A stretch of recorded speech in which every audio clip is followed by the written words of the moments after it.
Joining us right now, talk about the markets. Mona Mahajan, senior investment strategist at Edward Jones. I don't know if you've been listening to parts of the broadcast, but from some senses, inflation may not be going away. We've got some other worries about where the consumer really is and how much money they're really making. What are you thinking about right now? Yeah, thanks, Andrew. And look, I think we're headed towards what we're calling the last mile on a lot of these fundamental issues. So inflation is certainly one of them. Getting from 3% to 2% may be bumpy along the path, but we do think we're heading in the right direction of travel. We think especially given what we're seeing in real time in terms of shelter and rent pricing and potentially a softer wage gain profile, that'll help us get core inflation down to a more meaningfully closer 2% level. And then, of course, the other parts of the last mile are the Fed. Fed is actually going to go from probably a pause to a pivot in sometime in 2024, maybe not as soon as the March meeting, as a lot of market participants are hoping for, but we do think they're headed towards rate cuts. And the third part of the last mile is in the economy. So we'll finally get an answer on whether we're getting a soft landing, a hardish landing. But in our view, if the economy holds up, which is our base case, we may slow to below potential growth, but we're not heading into any sort of recessionary environment.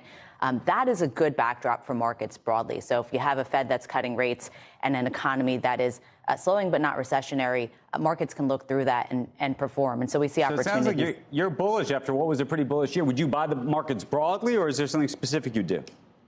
Yeah, look, I think after a 24% year, we can't expect a repeat of that indefinitely. 24% in the S&P 500, that is. But of course, there are opportunities. And I know a lot of the guests you've had on have talked about this as well. But when you think about what drove markets in 2023, it was really this barbell between the Magnificent Seven and then cash, CDs, cash-like instruments, where really investors piled into. Now, when we look at the opportunity set for 2024, we are seeing a broadening in that. If the theme of 23 was narrow leadership, we think 24 will be broader leadership. So you want to make sure in your portfolios that you have not only some of that Mag 7 and artificial intelligence exposure, but also you have some of that equal-weighted S&P, the S&P 493, parts of value and cyclical, even mid and small cap, which of course are starting to catch up, but we think have more scope to run.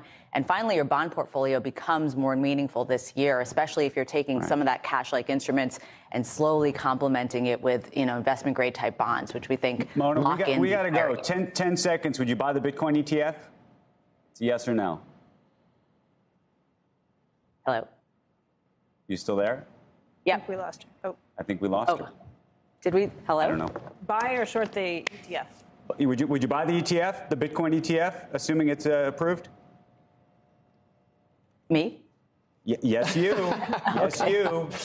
I wasn't sure if I was back. I think the Bitcoin ETF is a great part of your speculative basket. Everyone has that 5% that's lottery ticket money, but that's a great place to put it.